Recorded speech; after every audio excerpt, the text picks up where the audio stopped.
Hi friends, இன்றைக்கி நம்ம ஈஸியாக எப்படி கேசரி பண்ணுறதுன்னு பார்க்கலாம். ஃபர்ஸ்ட் நம்ம இதில் வந்து ஒரு டம்ளர் ரவை போட்டுக்கலாம்.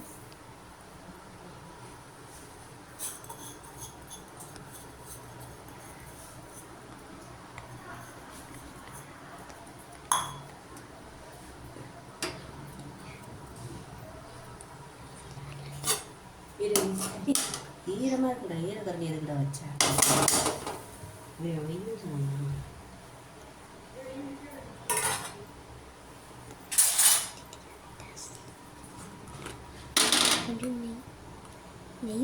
ஒரு ஸ்பூன் நெய் போட்டுக்கலாம். நெய் போட்டு ரவை நல்லா வறுத்து எடுத்துக்கலாம்.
இப்படியே பிடிமா, இப்படியே பிடிமா.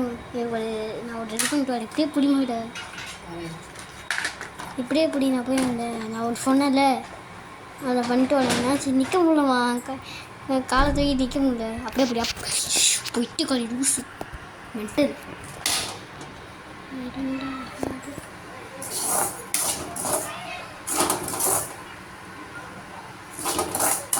ரவை இந்த மாதிரி நல்லா வாசம் வர அளவுக்கு நல்லா வறுத்துக்கணும். இங்கே பாருங்க, நல்லா நெய்யில் நல்லா வாசம் வரும். ரவை வறுத்த வாசம் வரும்.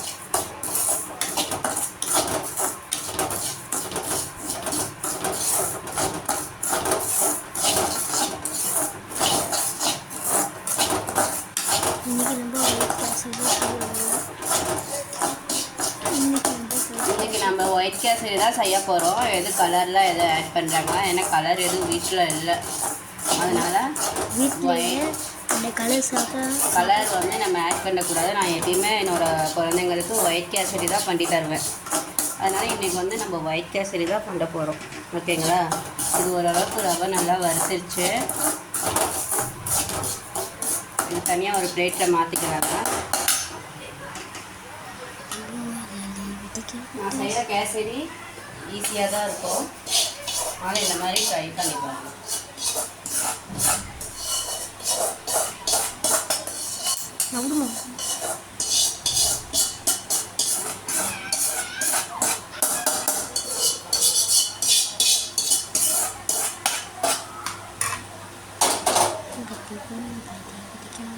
இப்போ இதில் வந்து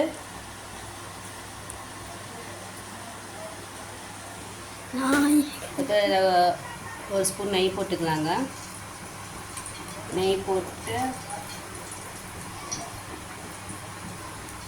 அப்படியே கையில் காட்டு, அப்படியே கையில் காட்டு. முந்திரி, திராட்சை,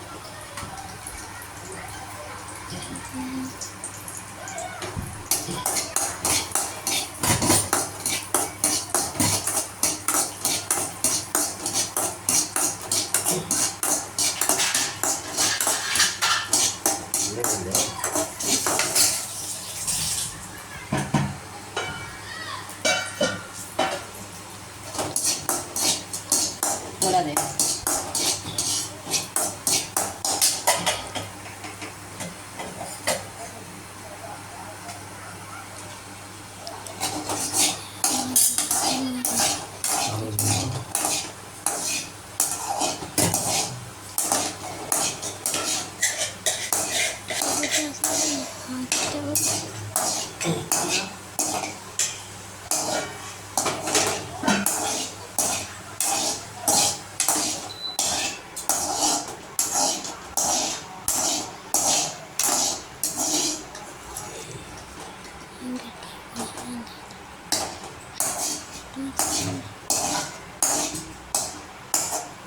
இது நல்லா வறுத்துச்சுங்க முந்திரி திராட்சை. இப்போ நம்ம வந்து 1 டம்ளர் ரவைக்கு நல்லா கோல்டன் கலராக வறுத்துருச்சு. இப்போ நம்ம வந்து 1 டம்ளர் ரவைக்கு 3 டம்ளர் தண்ணி ஆல்ரெடி கொதிக்க வச்சுருக்கேன், அது சேர்த்துக்கலாம்.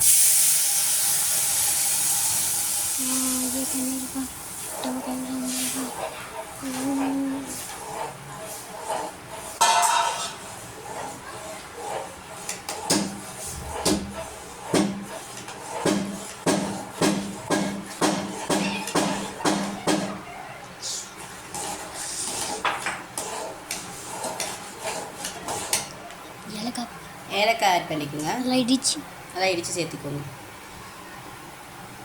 இப்போ தண்ணி நல்லா கொதிக்குது. இப்போ பாருங்கள், தண்ணி நல்லா கொதிக்குது பாருங்கள். இப்போ வந்து நம்ம வந்து ரவையை சேர்த்துக்கலாம். நல்லா மிக்ஸ் பண்ணி விட்டு சேர்த்துக்கோங்க. கொஞ்சம் கொஞ்சமாக சேர்த்து இப்படி நல்லா கலந்து ஊற்றுக்கோங்க. சிம்மில் போட்டு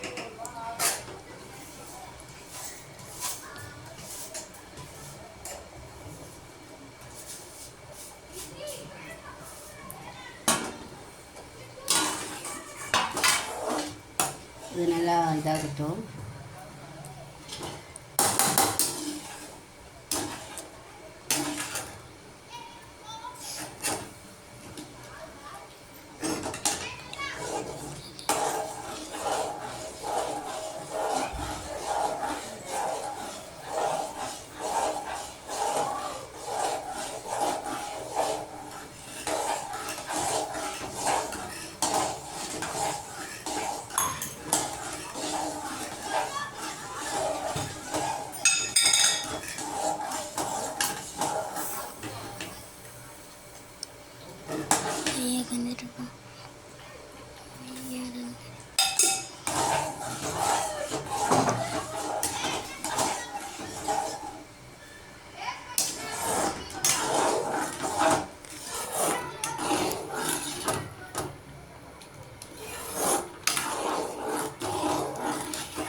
இந்த மாதிரி நல்லா கெட்டியானதுக்கப்புறம் இதில் வந்து சுகர் ஆட் பண்ணிக்கோங்க. நம்ம வந்து ஒரு கப் ரவைக்கு இந்த இதில் 1 டம்ளர் ரவை எடுத்தோமா, இதில் 3/4 டம்ளர் சுகர் கரெக்டாக இருக்கும்.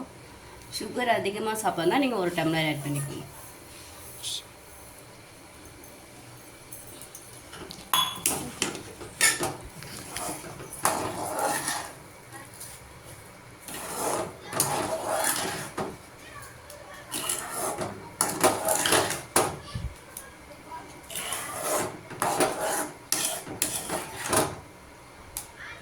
சுகர் போட்டுன்னு கொஞ்சம் தண்ணியாகி வேணும். கொஞ்ச நேரம் கிண்டி விட்டிங்கன்னா கெட்டியாயிடும். கொஞ்சம் நல்லா கிண்டுங்க, கெட்டியாக இருக்கும்.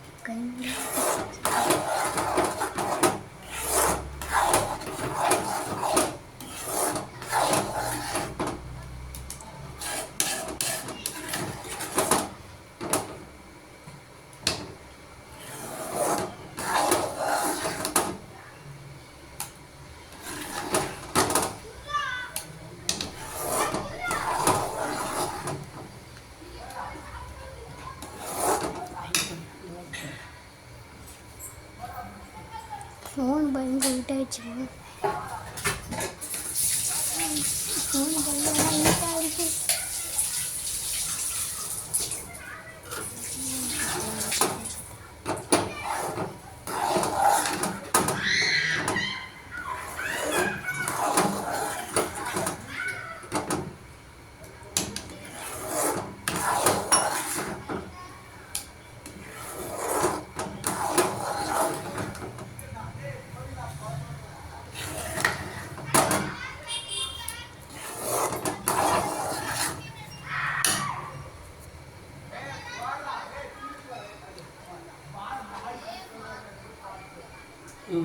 இப்போ வந்து ஒரு ஸ்பூனு நெய் சேர்த்திக்கலாங்க. இதில் கொஞ்சம் நெய்,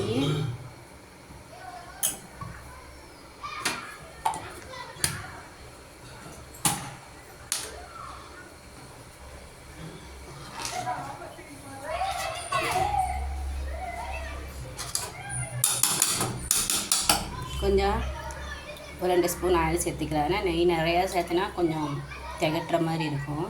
அதனால்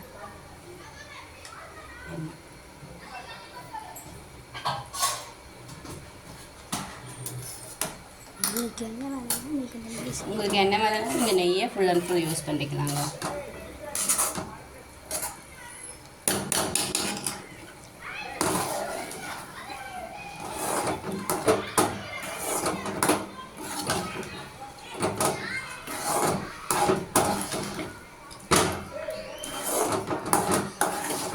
இந்த மாதிரி நல்லா இப்படி ஒட்டாமல் வரணுங்க. சரி, இப்போ பாருங்க எப்படின்னு நம்ம ஊற்றின நெய் எண்ணெய் ஆயிலெல்லாம் எப்படி அப்சர்வ் ஆகுது பாருங்கள்.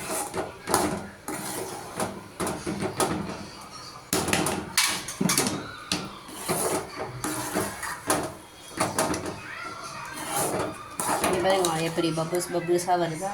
இந்த மாதிரி வந்தாவே ரெடி ஆகிடுச்சு. பாருங்கள் எப்படி பபுள் வருது பாருங்கள். இந்த இடத்துல பாருங்கள் ரெடி ஆகிடுச்சு. இப்போ வந்து சாய்க்கு கொஞ்சம் போட்டு தர போகிறோம். அவன் சாப்பிட்டு சொல்லுவான் அப்படி இருக்குன்னு.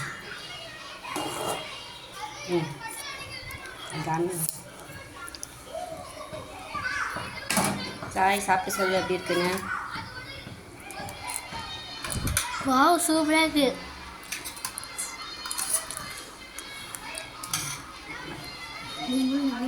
நீங்களும் இதே மாதிரி வீட்டில் செஞ்சு சாப்பிட்டு பார்த்துட்டு எப்படி இருக்குன்னு எனக்கு கமெண்ட்டில் சொல்லுங்கள். அந்த வீடியோ பிடிச்சிருந்தா லைக் பண்ணுங்கள், ஷேர் பண்ணுங்கள், சப்ஸ்கிரைப் பண்ணுங்கள். தேங்க்யூ. கமெண்ட் பண்ணுங்கள். தேங்க்யூ.